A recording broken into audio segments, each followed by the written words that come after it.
What is CFD trading?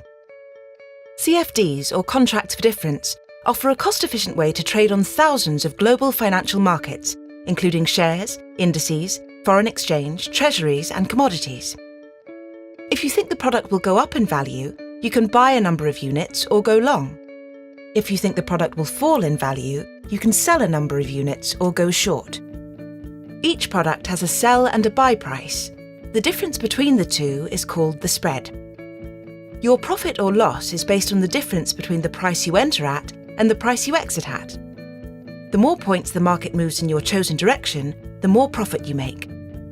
This difference, multiplied by the number of units, equals your profit. If the market moves in the opposite direction, you will make a loss. Depending on the currency a product is quoted in, currency conversions may apply. You don't need much capital to get started either, as you don't have to outlay the full value of your position, just a small percentage. This is called trading on margin. Since you don't own the underlying asset, there is no stamp duty to pay.